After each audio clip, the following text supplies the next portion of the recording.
Probably should have peed before we started. Do you want me to You want to stop it real quick? I'm going to do that. Hello and welcome to the Downtime Activities channel. I'm Matt. Will's here with me. This is going to be our first bonus action video podcast. Kind of casual thing we're going to do every now and then, discussing general nerddom things. A lot of RPG specific stuff where you just kind of get a general idea of something and go into a little more detail on it, talk about our opinions on different topics, and sometimes just kind of like this one, vomit a bunch of ideas out and talk about those ideas. Today we're specifically going over campaign ideas in general, ideas we've used in the past, ideas that we want to run, as well as just kind of a mix of both, or ideas that we've seen other places and stuff like that.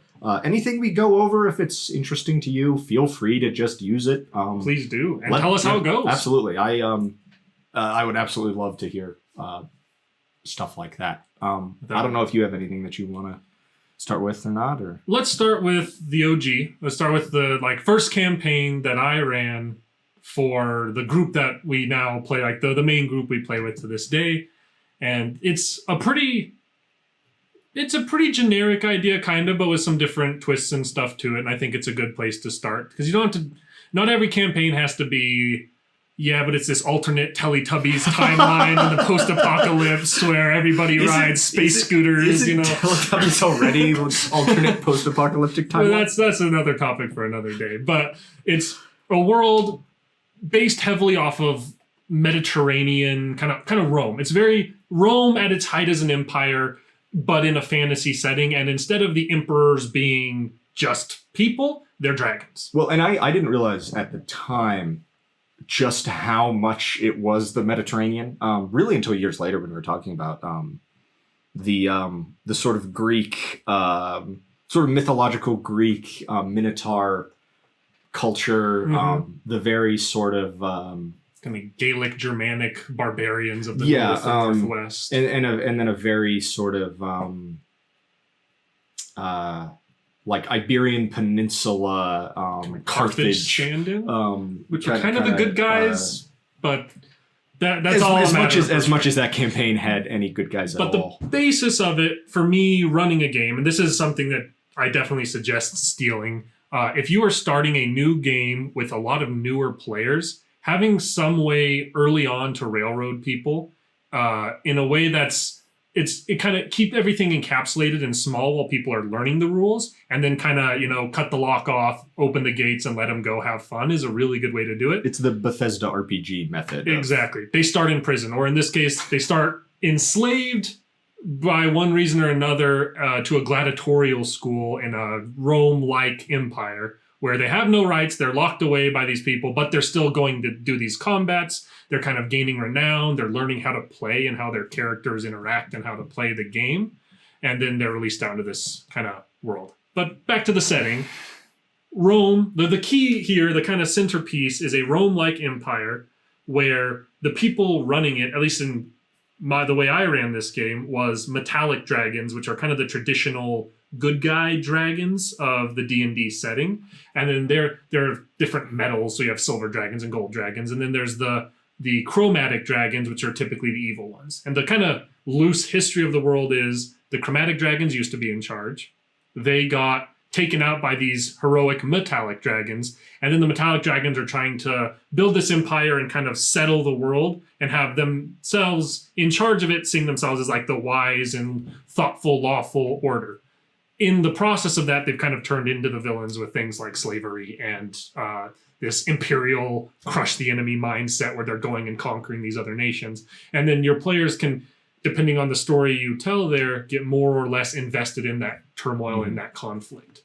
Sometimes it takes a big important death of the party, and then all of a sudden they're like, you know what, this can't stand anymore, and then they'll get involved in that. But it also just makes for an interesting backdrop to other stories. No, and it's something that I've given you credit for a lot in the past, is how well it got a disparate band of characters invested in each other. Because that both as an author and as a GM, it is a very, very difficult thing to do, to take a group of diverse characters that you want to all be sort of involved or invested in the main story together, and getting them to that point.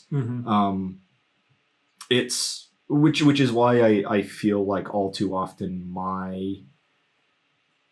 in my campaigns it ends up being a little hand wavy, which I'm not necessarily very happy about. The first D&D campaign that I actually ran, the initial 3 characters, I think it was kind of hand wavy, and I'm not super thrilled with how it worked out. When 2 of those characters died session 1, which for the story ended up being great. In the moment, it was a little harsh feeling, but it was the dice fell as they fell. There was nothing unfair or poorly run. Horse archer just rolled so goddamn well the whole time. But it killed off the hand wavy characters and introduced characters that had much more buy into the world and the introduction of those next 2 characters and them getting sort of invested in the story alongside the one surviving character was just much more fluid and it really flavored the themes that ran through the rest of the campaign, which, and to some degrees I'm sort of a big proponent of that in sort of just campaign ideas across the board is some of the themes that you're exploring. Like Dracos, you and I talked a lot about how it's just it was sort of dealing with these questions of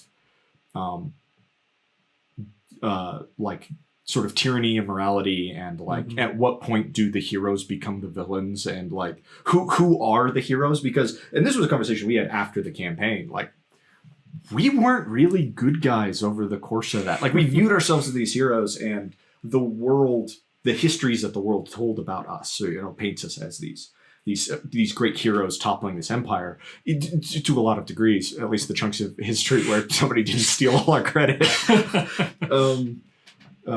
Sequel campaigns are a different conversation we should have at some point. Hell of a drug. But like we weren't necessarily the good guys over the course of that campaign either, and the main villain, like the Emperor himself, had a lot of good motivation to be the way he was, but we felt like we had a lot of good motivation to be the way we were as well. And while it's again probably another topic to kind of that we will definitely do, where we're discussing main villains and how to make a rich big bad evil guy who's not just I'm evil for the sake of being evil. And I think there's room for the I'm evil for the sake of evil. There is. It's just it doesn't always work. But building in the terms of a campaign, building a setting where if you're trying to set the players against kind of an overarching bad guy, making them much deeper than just I'm a necromancer who wants to raise an army of dead so I can kill everything because death. It's like that's an interesting idea to some level, but it can be kind of which actually should lead us straight into another campaign idea, which is another one that you ran. What happens if the world starts after the big bad evil guy already won? So this was a pretty harsh campaign. It ended harshly. It felt harsh throughout. And that was kind of the point. In some ways, I feel bad because it was almost a social experiment hidden inside of a D&D campaign where I tried to crush the hopes of people who were playing in a way that was fun. You succeeded with one player. Yeah, with one player especially. But you might have succeeded with 2 because of the you can't sleep bit at the end. That is true. That's true. Don't talk back to DM all campaign and then give him the golden opportunity to get you back at the end. But anyway, the idea of the campaign there was, what if that kind of classic evil necromancy villain, like trying to kill off the world, what if they are successful? And what if the world is now run by evil? So there's a fortress, or in some cases a state or mansion on an island somewhere where this evil necromantic lich overlord lives. And now instead of mayors in towns, you have covens of hags running towns with their henchmen moving around. You have zombies as almost police-like forces that are moving around, and that there is still a society that exists of normal people, but they're downtrodden and beaten into the dirt. And the heroes are kind of rising up from that. And they're not going to face the encroaching evil to stop the apocalypse from happening. It's like, the bad guys already won. How do we take the world back? Or at least take some pieces. And it's a lot of, it's at least got almost the same sort of just like rebellion story. But it with a sort of much more immediate start. Yeah. Well, and it was just interesting, the sort of the broader into that world that we explored, because starting in the one city where it had been raining for 10 years. and spending quite a bit of time there and kind of in the areas around it, and then slowly expanding out into and exploring some other cities, moving more and more fog of war as the campaign. Which is any campaign. Anyway, but it was just really interesting seeing that same theme but placed in small villages in like in the dwarven stronghold that we visited. Just sort of like everywhere we go is sort of experiencing that same thing differently, which I think that's sort of part of the thing of varied campaign settings is you get to see that as you explore the world, you get to see how that setting is influencing different, places and bits and pieces and stuff. Yeah. That was it wasn't a rough campaign, at least for me, until the end. I really liked the character I was playing in that one. I liked the build that I had pretty well. I liked the cast of characters and stuff. It was relatively hopeless fairly often. At least a lot of the stuff that we were involved in felt that way initially. I think the whole undead army thing was maybe not too punishing, but like it was an unwinnable fight, and that's why it sucked. And then it was the tragedy of the campaign is that it was ended by a single stupid decision that a character made. Yeah. This is another little caveat piece of advice for DMs. If you're going to make a thing that it seems obvious that the players are not going to push the big red button, so you're you write out what the big red button does. Assume they're going to push every big red button, and if you don't want it to end your campaign, then don't make those red buttons something that can end your campaign. Because there's always going to be a Tristan who's going to push that button. It's very hard to strike the balance between you want things to be authentic and you want them to be dangerous, but you don't want them to truly just to have that possibility of just ending the campaign. It's part of the reason why I didn't have the sort of magical MacGuffin of my first D&D campaign, the Elantir, doesn't show up really until the very end of the campaign. It's the last 5 minutes of the last session that you guys sort of actually encounter it for more than really sort of a brief second in the outside time realm. But that's more than we need.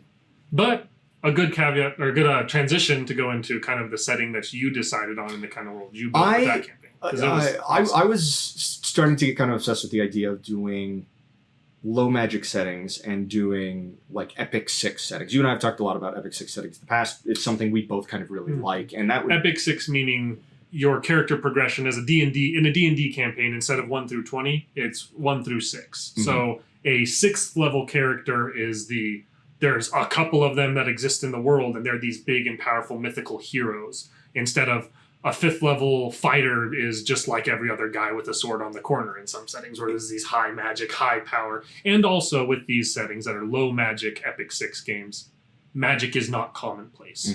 There's not a wizard in every town. There's a wizard who lives in a tower in this country, and he's very well known. Well, it makes spellcasting much more powerful. It makes combat quite often much more dangerous. It can make the characters feel much more powerful as well, just because of the amount of damage it feels like they're doing. Part of the discussion is if villagers have, if commoners have 4 hit points, a fireball destroys an entire village. Yeah. With the radius that it does and the amount of damage that it does, a wizard casting a fireball is a big deal. Yes. And that's sort of the highest level spell slots. 3rd level spell. The 5th level character is going to have 3rd level spell slots if they're a full progression caster. So I was kind of exploring that idea a little bit, but also just the idea of a world where magic is uncommon, but it is very rapidly becoming more common, and sort of the growth pains of that. It is sort of a world undergoing the transition from an Epic 6 world to a full 20th level D&D campaign world. So magic does exist, but it's always been rare. Most people have never seen it. But now, there's some hidden source of magic that seems to be chaotically expanding that. Undead are becoming much more common. Other monsters like that are starting to pop up more and more. More people are being born as sorcerers. More people are finding patrons to make pacts with to become warlocks and stuff, which was just kind of the setup of the whole world. And part of the idea of the campaign would be the characters exploring why that was happening. And you made one of both of our favorite tabletop RPG characters. And he existed very well in that world because he was magic cop. Like his job was, before magic became the kind of magic that is this widespread and this deep of a thing, he was the guy who worked for an authority, a wizard of a country, and he had some minor magical abilities. He was an artificer, as far as like actual statistically class-wise, and he was going around finding little, like the person who was born as a sorcerer, the person who somehow became a first-level warlock with some deal. And somebody dies in a village and they suspect a witch cast a spell. They send him to investigate. And it turns out it was just somebody got smacked with a torch and it looked like fire, got shot at them, or somebody poisoned somebody or whatever, The world was that transition growing pain kind of a world, especially for that kind of a character, was really, really cool, where it's like, my job just got a whole lot harder. Like this has got a whole lot more real. And it really took that character and gave them a catapult to become what he ended up becoming, which is really, really fun for me to play. Well, and it just like a character as like honestly arrogant as he was, like it was the perfect world to explore sort of that side of his character, as he's the person on the front lines of this. He's pretty much every major magical investigation going on, he's spearheading. And he's starting to view himself as this authority that goes beyond any kingdom, even to some degrees the gods of like as far as handling all this. It was really cool watching how the world sort of twisted that character and how that character twisted the world around him. And we've had conversations about if we return to that world, what does it look like? What does it look like because of his actions? And like the it's just like very interesting. And it ends up being this sort of magical MacGuffin that is like the source of all magic, the rock of all magic, the spooky orb. It ends up being, they end up finding that it's locked outside time by the god of time, because it's so chaotic and dangerous that let's just take this entire city it's inside of and just send it to the out of time realm so that it stops messing everything up. And then it's coming back whether the god of time likes it or not, and our characters have to get ready for that. So there is that kind of impending doomsday that we slowly uncover is coming. Well, and I didn't want, it was one of those things that I didn't want to have a hard and fast schedule for it. Yeah. I wanted the timing need to feel right with the story you're telling. So especially because like at times you guys spent large amount of times off doing, tangential things, but other things. And there was, and I tried to make a lot of stuff that felt like it was in the world. Like I made a journal that was written entirely in, I like wrote a book entirely, handwrote it in runes, and then gave it to the characters and made one of the players translate it. Luckily, we have the third Matthew of the channel. That's not on as often, but he is the person that you set that in front of and his eyes go wide and he giggles like a little school kid and picks it up and runs away to go do that. And he loves that, which is good for me because I'm not that person. But once it's translated, I'm the person that's going to pour over the pages and look at every detail. So I had a huge, a big map of at least the sort of the core kingdoms, which was another sort of interesting experiment in storytelling and in our sort of the level of our friendship, because like the map, like immediately, like looking at this map, you're like, I know two things about this map. There's something going on this island, and this lost city we've heard rumors about is over here in this mountain range. And it was right on both counts. So that's another topic made for another day. If your players and like your DM player relationship, if you know people well, be careful how like yourself you make things, because as a player, I looked at it and I was like, Will wouldn't have drawn mountains this cool and gave them that cool of a name if he didn't put a lost hidden city inside of there. That's where it's at. And it ended up being right because I knew that. But the world itself was a really cool... That transition period is something that's hard to nail, and I feel like that world really did it. Where it's like a majority of people are still like, they're overwhelmed by what they're experiencing, because all of a sudden they've heard rumors of a guy who can shoot fire from his hand, and all of a sudden like there's a dragon. Dragons are back. They're the one that flew over and wiped out a city. There's undead pouring out of a cave that we accidentally excavated into. We didn't think undead existed anymore. And like my child was born and all of a sudden they have these powers. And is that a dangerous thing? Are they evil now? Like this world that's like evolving around it was a really cool thing to experience, especially as with our characters having some magical ability and kind of being the wall between those two worlds. It was a really fun, satisfying place. Like we're going and we're solving these problems and we're seeing the world evolve. In that well, and I wanted to showcase that, you know, some people are handling this well, and some people are sort of being responsible with the powers that they're being given and are struggling to learn. Part of it was with Savine, the NPC that you guys ended up with pretty early in the campaign, which you didn't trust for most of the rest game. of the campaign, more or less. Like, but a difference between like Savine and then like at one point you guys investigated a village where a girl had become a warlock, had made a pact essentially with a demon and was using her powers to murder other people in the village.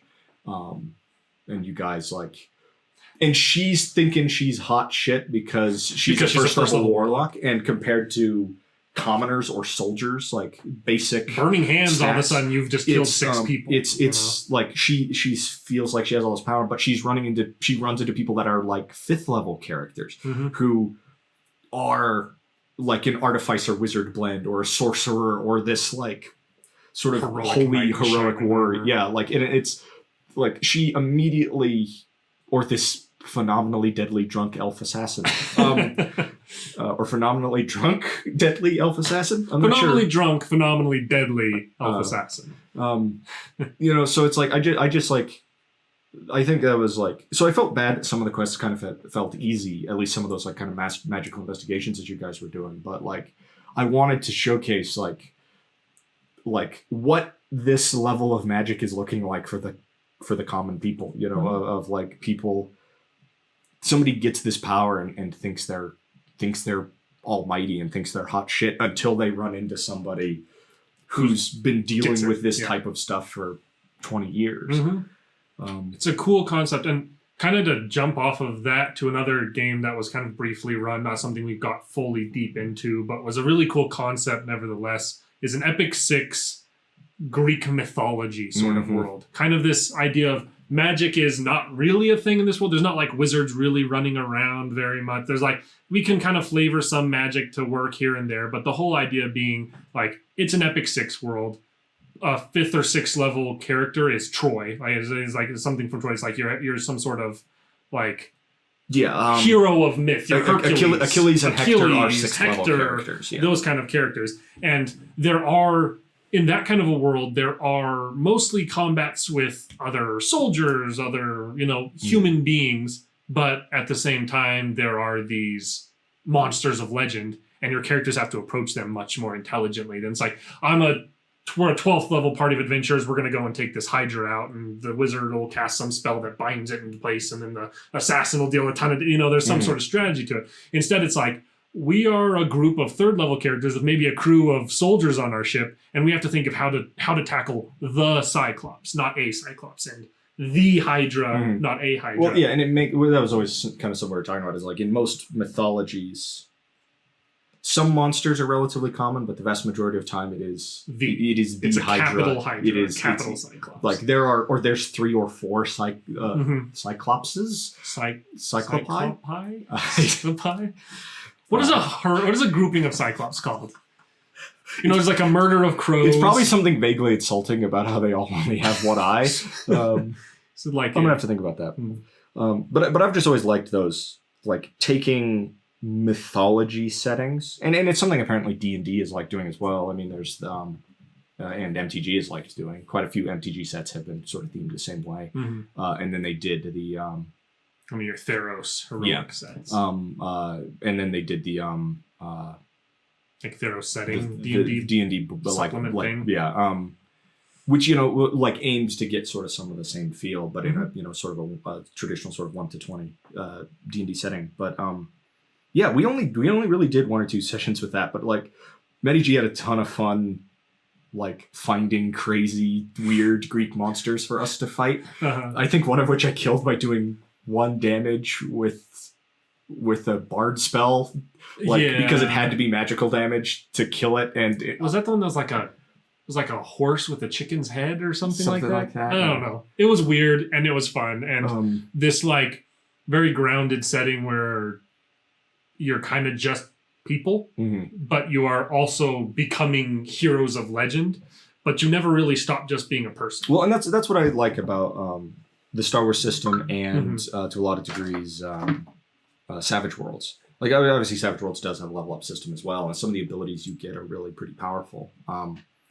But both of them, characters just don't ever end up feeling too much like they're not just still people. Yeah.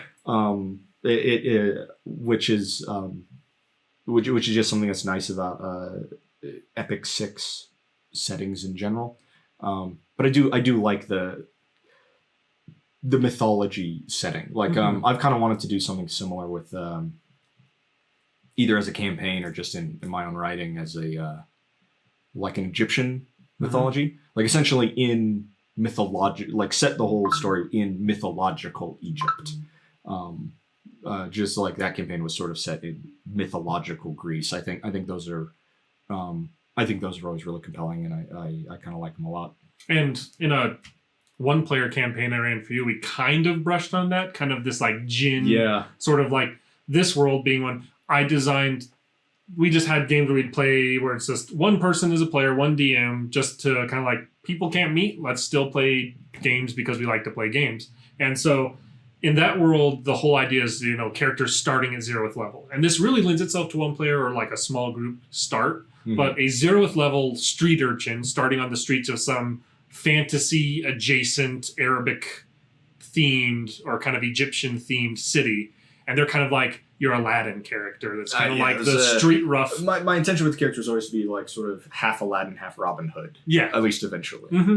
And then that existing in the world, and the big kind of magical piece of this is that there's the legend of the jinn and the jinni towers of old where they lived and that you could get granted wishes by them. But that's legend of ancient times, doesn't exist anymore. But then all of a sudden they start showing up again. And it's kind of almost similar to that transition from like low to high magic world you did, but it's like magic isn't really a thing besides like mystics seeing the future and stuff like that, where now all of a sudden like there's some sort of ghostly apparition murdering children in the city streets and disappearing into underground crypts, and you have to hunt down and fight that thing. And then there's like, you get lost in the desert and all of a sudden you show up at a tower that a giant red scary looking man is moving around inside of and claims to be one of these fabled jinn of old, and you have to interact with them. And I like low level play. I loved starting without a character level. I mean, it just made the first level of rogue that I got so much more meaningful. We always joke about how you accidentally gave me, over the course of like 3 sessions, just the edgiest rogue first level backstory. I lost my eye fighting the shadow jinn beneath the city. I think that, I mean, if anyone is interested, please leave in the comments below this. Like, if you want us to just kind of break down what starting at 0th level looks like, we might just do that at some point anyways, because I think it's just a fun topic. But it's a really cool way to start a campaign where all of a sudden the characters kind of develop much more naturally. Instead of trying to come up with the entire backstory, you kind of get to enact part of the backstory and build them into their first level selves. Well, and it just makes problem solving and just how you approach every situation just so different from regular play. An angry handyman with a shovel is a game. If he had hit me, he would have killed me. Exactly. It just makes those early moments much more impactful. Like the slaver I killed, of like the first time this character's ever killed a person, and the character having to come to terms with that, and sort of piggybacking off of that, very intentionally not killing another man, even though he was at the time ostensibly trying to kill me. Just because it's like, I did this once, I would like to not do it again, please and thank you. Because if you're just a person growing up on the hard streets of a city somewhere, you're not a 5th, 6th level adventurer who's slain countless foes in the name of treasure and glory and riches. Mhm. You're a person trying to survive and make ends meet, and you're like, I just had to kill somebody. That's hard. I have to have that weigh on me. And if you're running a setting like that, this is another important note, going back to kind of a campaign setting idea. If you're running a campaign set where the characters are starting as those kind of people, make that matter, make those kills, those interactions matter, and don't set them up to be constantly in situations where they have to go against. No, I to many degrees sought that out. You didn't really put me in that position. I put myself in that position and then had to deal with the consequences of that. Yeah. Which I think it just works much better from a from sort of a character standpoint.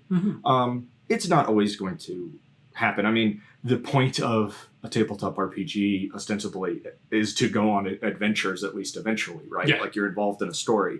So the DM has to introduce some of that anyway. But it's not, you're right. You can't necessarily just like constantly force characters into that kind of, into making those kind of choices. You can some, and you should some. But that just comes back to kind of the traditional wisdom of being a DM, especially in D&D. Not every encounter is a combat. And there are non-combat ways to solve combat encounters. And there are encounters that are social, that are puzzle-solvy, that are just skill-based checks. And those can be super rewarding and super fun, often more than a combat is. And if you're doing low-level play or 0th level play especially, really leaning into those and making those exciting and vivid and fleshed out can make for some really fun memories in play. Another world I can throw out there that's a fun one to play that we're going to hopefully gear up to kind of go back to at some point soon is a kind of Viking Northland campaign that I had run back in the past. That's similarly, it wasn't necessarily an epic 6. I wanted to keep the levels lower. I think the last one was at level 7 or something. And that was kind of before we'd sort of discovered the concept of epic 6s and that sort of structure. But it's this world set very much as like, for that one, for me, the way I ran is on this sort of island. It's very kind of Britain or kind of Scandinavian, proto-Scandinavia sort of setting, but with some mythical fantasy involved. Players were not... Limitations were put on to like what classes you can play and what spells you could take to keep the feel of like magic isn't real, really, to your average person. There is kind of... You could be a ranger and you could take Hunter's Mark, Alarm, the spells you could explain away as logical things a person's doing. Or because of the components for Alarm are literally the things you need to do what Alarm does. Yeah. But that there are giants in the mountains and there are elves in the woods, and instead of it being this like elves and people and this fantasy world where everyone interacts and there's some like mistrust or whatever, but they interact. Like the elves are kind of these like this proto species of alpha predators who capture and then release humans to try and hunt them for sport. And then the giants of the northern mountain ranges are these massive horrifying things that many men have to fight a single one of them to try and reclaim lands that have been taken in the past and stuff like that. And then the kind of branch to give people a option to be magical, though at a cost, was primarily through the warlock class, and it was making a deal with demons, basically. These Maleficarum style demons that were of another hellish scape that were constantly trying to get into this world. The only way they were able to do so is with a host body. Kind of a la horror movies of people getting possessed, but it's more of you accept this power and allows some facet of that demon to come through the world and inhabit you, and you can funnel that power into actually being able to do things like shoot fire from your hands. This is pretty well known by the world that if you're doing that, you have made a deal with this evil being. And it also had some physical drawbacks, whereas all of a sudden players are starting to like grow antlers and their visage is starting to shift and change. And then maybe one morning you wake up and somebody's slit the throat of an NPC that was traveling along with you, and no one knows who it is, and you're on the search for this killer that was truly the demon just trying to inject chaos into the world. taking over this person who's made that deal. If you're running this kind of a world, you don't necessarily need to be overly punishing with that. In that case scenario where that player had that happen, it was a character who had died in play and then made a deal with the devil to not die. Mm-hmm. And so because of that, they kind of knew from the start that it was a temporary... and then went on to die two or three other times. Yeah. And maybe is still out there somewhere when bodies I'll kill him for a second time. It's on my list of things to do for that character. That's right.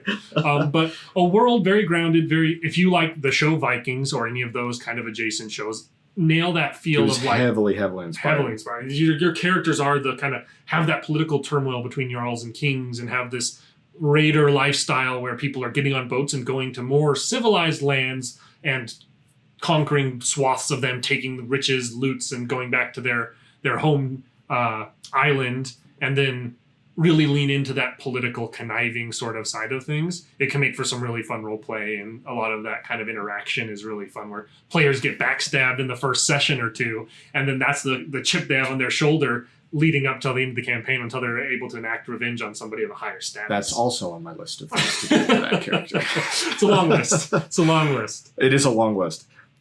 Which is a sign, I think, of a good character and a good campaign. Mm-hmm. I always enjoyed the feel of it. It was always relatively brutal. Mm-hmm. You managed to build the world, and we managed to build characters in a way that hinted at a deeper history, mm-hmm. Beyond just the sessions that we had played. Like I was on my character Throki is fairly regularly running into people that he knew from before the campaign started, like Gunnar Nine Fingers mm-hmm. and his father Strideyorn the Bear, uh-huh. And there's a few others and stuff. But it really helped characters to feel grounded in the world, which I think is something very important. And that's something that we'll probably just do another video on in the future. Old Gil Gripper himself running into his ex-wife every wrong turn he took. I'm pretty sure he still loves that woman. They love to hate each other at the very least. I'm just glad he's back in his retirement for the second time. He was too old for that shit. He was. No, it just like that's the feel of that world really came through. I think in a lot of those elements, and and stuff that both you as a DM and we have players have planned for the future of that campaign. Is along those same lines. It just really helps to make that world feel alive. Out of a lot of the worlds that we've done, that's one of my favorite ones. Not necessarily because the campaign idea itself is especially unique, but there was just something in the execution of it that really clicked and really worked out. I think part of it was just the whole getting betrayed and then setting up the whole expedition to sort of beat the odds and carve something out for ourselves immediately afterwards was culminating in sort of that big end of season 1 battle. Mm-hmm. Was just kind of it was really satisfying. It was just like that really cool moment of like a small group defending a town center mm-hmm. from a massive incurring army, holding out just long enough for the other one who's gone to get their reinforcements to sweep in from behind and save them. Very a la Rohirrim second Lord of the Rings movie, which has also happened with Halfling cavalry in a different campaign. But yeah, but then another army showed up after the Halfling Rohirrim did. Yeah. So and they came with mountains. So they did come with mountains, and we had to kill those mountains. Mm-hmm. It's D&D. What do you? D&D is D&D. What do you expect? Brief aside here, I was not able to find what a group of Cyclopses is called, but the plural is Cyclopes. Cyclopes? It's Cyclops with an E. I don't know if it's Cyclopes or Cyclopes. It's Greek. Probably Cyclopes? It being Greek makes me think Cyclopes, but yeah. Cyclopes sounds Cyclopes, more... the great Greek philosopher. Who was, ironically, a Cyclops. Yeah, it's like... Great vision, that man. I've had a campaign idea recently that you and I have joked about a little bit because I saw a thumbnail for a video about how not to railroad your players in Dungeons & Dragons. But the picture was the thumbnail was like a cool space train, and I just went, but what if I only railroad my players?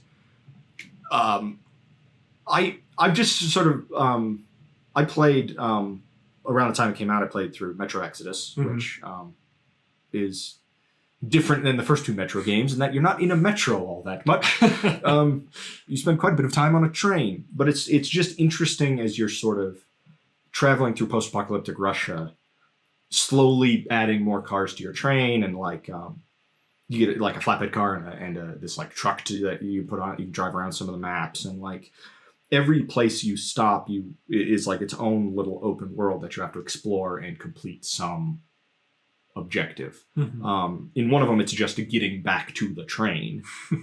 You have to work your way through this whole area, you and another character just trying to get back to the train, but it's like trying to recover something or trying to lower a railroad bridge so the train can go through. Mhm. And I kind of like that structure for a tabletop RPG campaign. I think it could be really interesting, whether it's post-apocalyptic or it's something sort of a little more sci-fi. But just, like the idea of slowly over the course of the game building up your train and having those kind of survival elements, and like reaching a track switching station, and but it's controlled by some other gang, and having to sort of solve this whole problem fight before your way to get access to the lever to switch before you can actually switch the tracks and get your train moving in another direction. Maybe you have an ultimate goal of someplace you're heading, or maybe that's just how this band of survivors survives, is on a train. I think that structure could work in multiple different settings. Mhm. I think that you could do that as kind of a cyber train, or you Yeah. could do it as this post-apocalyptic thing. You could even do it as some sort of like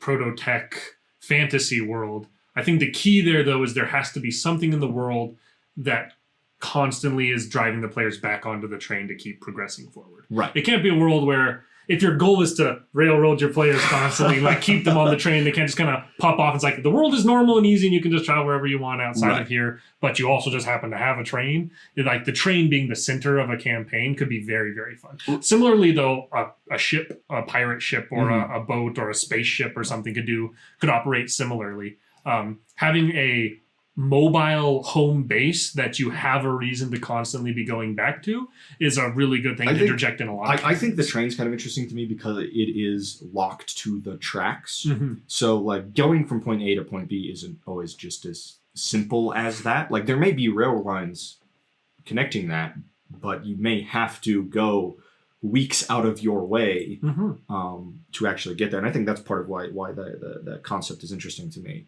And when you have because the trains are locked to their tracks, and it gives this interesting kind of side quest option of like there will be things they know about in the world that they want to accomplish that don't exist next to train tracks, and whatever it is out in the world that keeps driving them back to the train, they're going to have to contest with that in differing levels of like depth away from the tracks in order to accomplish those goals. And that can really give them cool moments of like, oh, we need this part to fix our train, and we know where one is because it's in some other piece of something elsewhere. But that's a 3 days ride into the mountains, and we know what lives in those mountains. And then all of a sudden, that moment, that kind of tension gets to get built, and those become a really stressful thing. Also, apologize for beeping of a phone. Jesus, shut up. I would mute it. I would be a good YouTuber and mute it, but I work at a hospital and I'm on call right now. So depending on what comes in, I have to like run away. So sorry for the beeping if it annoys you. There's a good reason for it. We're probably only going to go for another 5 or 10 minutes here anyway. Yeah. But yeah, I just think like I like having home base in RPGs. I think a lot of players do, and we've talked before about having this sort of mobile home base in the suppose we talk about that too. The Treasure Planet-esque campaign that I'm running for you guys right now. You guys have now 2 ships. But before one. Like that was always, that's your home base. Yeah. Is this ship. That's where your sort of the other NPCs, your crew is. That's like the things you collect and own and stuff are there. And I think the train sort of serves that purpose very well in a campaign. A boat, a spaceship, some sort of. I mean, we had a campaign that we were in for a while that Brandon was running, where our kind of our home base ended up being like a alien technology, X-Man, extra dimensional, high orbit plane. I don't know what exactly to call it, but it was kind of our thing that goes back, and it gives you a mode of travel from one objective to the next.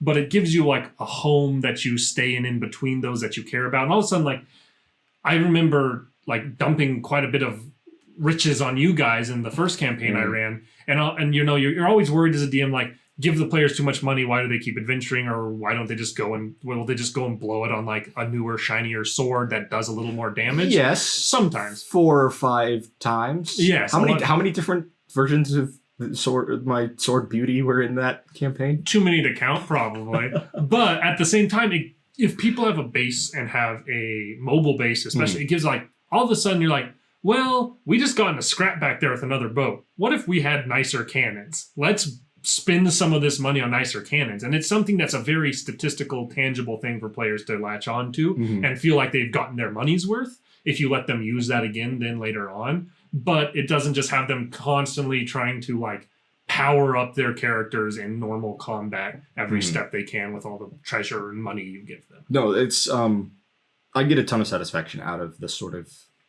base building elements of tabletop RPGs when they're available, and they're not always, and they, I guess, shouldn't always be. They don't fit in every story, but there's something very, very satisfying about like beginning to call a place your own, and like then when you have those resources to build them up. And DMs threaten it once they've gotten comfortable. Threaten it because it matters. It starts mattering to the players, and that doesn't mean like let them build a house and then burn it down just to watch them cry. But like, if your players build a fortress and they put a bunch of money into like the ramparts and hiring guards and archers on the towers, there may not be an army written in your notes that wants to siege this castle. Make a reason for there to be an army to go and siege that castle, because then they have that moment where they're like, yes, all of our preparation comes together. We get to defend this thing. Same goes with ships. They buy new cannons for the ships. Don't make their ship travel be that they just sail from here to here without any conflict every single time from now on. Give a reason that they get to use that stuff that they've invested resources and time and creativity into, so they get to have that punchline to what they've been working for. And bases in any setting are awesome, mobile or otherwise. Giving players a home that they care about, that you can threaten and they can rise up and defend, that they can invest thought and resources and time into, only makes for a world that they will be more bought into and invested in. Yeah. We can probably go ahead and call it there. It's getting close to when I need to go feed the dog. Yeah. Go and feed the dog. That's our drift. Feeding a dog. Feeding a dog. My dog is probably sad that she has been largely left alone for a couple of hours, so I should probably go feed my dog. Go feed the dog. But yeah, there's just a couple of different settings we've run or have thought of running in the past. Some other tangentially adjacent ideas that we went on rants on, because that's what happens when you start talking about this kind of stuff. Any of those worlds, if they spike an idea in you that's a little different, but maybe this just gives you an idea, or you just have a really cool setting idea that you've had in the back of your head that you maybe haven't had the opportunity to use yet, but you want to throw it out there so someone else can, please leave it in the comments below. I'm sure everyone would love to dig through the comments and find cool setting ideas that they could try and use in their next campaign. If you try and use any of ours and it has cool stories that ensue, please put them down there. We would love to hear them. If terrible stories ensue, I would like to hear those as well. Still please like the video instead of disliking it, but blame us for all your troubles down below. Tell your players it's our fault. That's right. Give them a face to be pointing and yelling at. But apart from that, I hope you enjoyed the talk. I hope you enjoyed the podcast video and more of these to come. If you have other ideas of stuff you'd like us to talk about on these, please throw those down there as well. We've got a small list we're working on, but there's a massive amount of opportunity here to just kind of have these sorts of conversations. If there's nothing else you want to say, then I think I'm good. You know the drill. Go forth, slay dragons, sling spells, roll dice, and enjoy your downtime activities. Take care, everybody. Bye.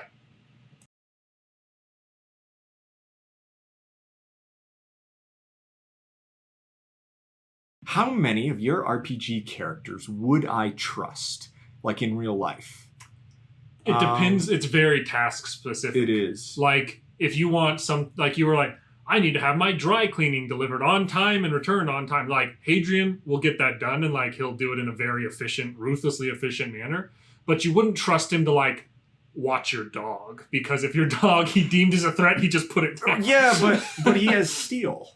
That's true. He does have a good boy. He does have a good boy. Like, but I was saying like Wyatt Boone. I'm not sure I would trust Wyatt to like house sit or watch the dog for me. Yeah, he'd throw a party. But you just need like clearly Fiddlesticks is off the table. Yes, He cannot be trusted. No, Fiddlesticks cannot be trusted.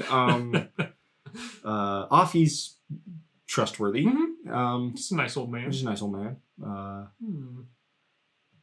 I'm trying to just think of more memorable. Hadrian's really kind of... Hadrian's back and the forth. The most and least trustworthy. Hector Dabrowski, your other lawful neutral detective you were playing at around the same time. I'm not... He is an a-hole. But, he is an a-hole. But lawful neutral is of all the alignments, lawful neutral, very trustworthy. The way I play lawful neutral, maybe a little overly ruthless to be trustworthy, but it is the most trustworthy. They won't let morality get in the way of doing what they agreed to do, and they're going to follow that code. That's someone you can rely on for better or for worse. They won't let morality get in the way of them doing what they've decided is the right thing. The correct thing. The correct thing. There's no such thing as right and wrong. There is correct and incorrect. Hadrian's rise into viewing himself as the ultimate world authority was really interesting to watch. That's another podcast. That's totally Hadrian's a couple podcasts, probably. That's a twisted. Do you want me to do the intro, or do you have this? You can trust me. So,